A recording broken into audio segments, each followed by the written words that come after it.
Hello friends, welcome to my channel Krantikari news.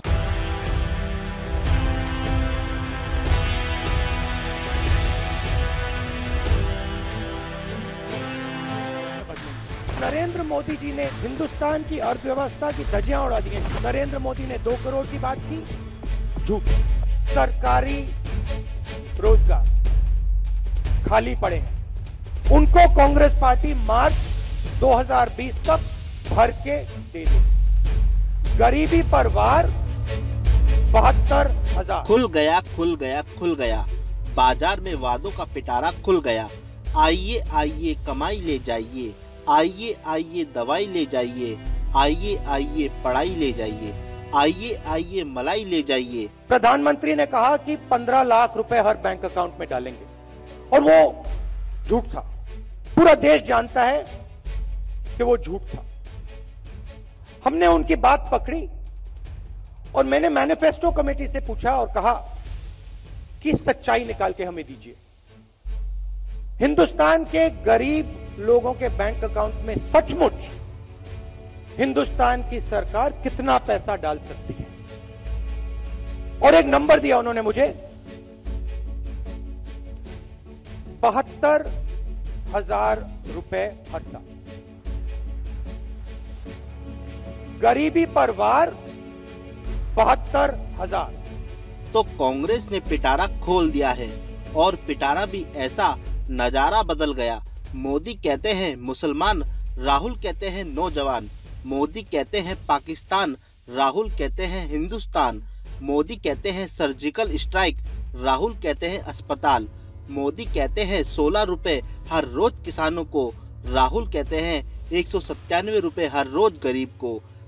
हर महीने उनके bank account में कांग्रेस पार्टी की सरकार डायरेक्ट पैसा डालेगी। एक साल में 72,000, 5 साल में 3,60,000। इससे 2 काम होंगे। पहला काम, गरीबों के जेब में पैसा जाएगा, किसानों के जेब में डायरेक्ट पैसा जाएगा, पहली बात। और दूसरा काम, जो नरेंद्र मोदी जी ने नोटबंदी करके, जीएसटी करके हिंदुस्तान की अर्थव्यवस्था की धज्जियां उड़ा दी हैं, जैम कर दी पूरी अर्थव्यवस्था को, वो अर्थव्यवस्था एक बार फिर जंप स्टार्ट होकर चालू हुई। दुनिया की सबसे बड़ी पार्टी ने अभी तक कुछ नहीं कहा है कि क्या करने वाले हैं। ना पीएम मोदी कार्यक्रम में कुछ बोल रहे हैं, और ना ही पार्टी के प्रवक्ता अभी बीजेपी की सुई हिंदू मुस्लिम हिंदुस्तान पाकिस्तान पर अटकी हुई है।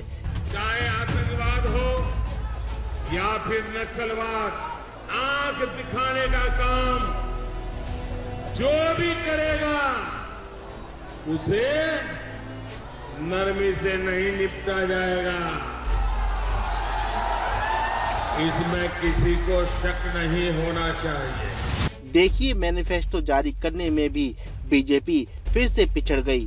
2014 में पार्टी ने अपना घोषणा पत्र 7 अप्रैल को जारी किया था, जब पहले चरण के चुनाव होने वाले थे, जबकि कांग्रेस ने अपना मैनिफेस्टो 26 मार्च को ही जारी कर दिया था। अब असल सवाल, क्या जनता को कांग्रेस के वादे लुभा पाएंगे? कहानी यह है, कांग्रेस का जो भी लिखंत है और बीजेपी का जो भी बोलंत है, मतलब बोला हुआ, बोले में अगले 5 साल क्या करेंगे जिक्र नहीं है। राहुल नहीं कर पाएंगे, इसका ब्यौरा है।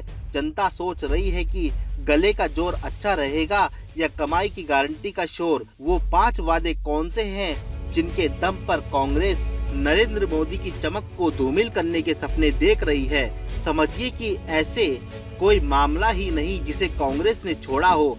52 मुद्दों पर कांग्रेस ने अपने घोषणा पत्र में 487 वादे किए हैं। 5 बड़े मुद्दों पर ही 82 वादे, रोजगार पर 18 वादे, किसानों पर 22 वादे, शिक्षा पर 25 वादे, स्वास्थ्य पर 16 वादे और आमदनी पर 72,000 न्यूनतम का वादा। अब जरा सिलसिलेवार तरीके से समझिए राहुल की राजनीति और कांग्रेस का नजरिया। कांग्रेस का पहला बड़ा वादा, न्याय की योजना लाएंगे, मतलब हर गरीब के खाते में 72,000 की गारंटी। दूसरा बड़ा वादा, रोजगार के द्वारा खोलेंगे। 2020 तक 22 लाख सरकारी पदों पर भर्ती करेंगे। 10 लाख नौजवानों को पंचायत में नौकरी देंगे। 3 साल तक बिजनेस में किसी परमिट की कोई जरूरत नहीं रखेंगे। कांग्रेस का तीसरा बड़ा वादा, किसानों के भाग्य बदलेंगे। मनरेगा में 150 दिन में काम की गारंटी, किसानों के लिए अलग से बजट और लोन डिफॉल्ट दीवानी मामला, मतलब कर्ज नहीं चुका पाए तो किसान को जेल नहीं भेज पाएंगे बैंक। सबसे बड़ा वादा, सबको सस्ता इलाज देने का बंदोबस्त करेंगे। लेकिन ये सब होगा कैसे? तब जब सत्ता में आएंगे जब वोट मिलेंगे, और वोट मिलेंगे तब जब जनता वादों पर एतबार करेगी, और एतबार का फैसला होगा तब जब चुनाव के नतीजे आएंगे। बीजेपी बितकी हुई ये कह रही है, जब एक मुर्गी खरीदेंगे वो अंडा देगी, उससे 1000 मुर्गी बनेगी तो करोड़पति मैं तभी बनूंगा।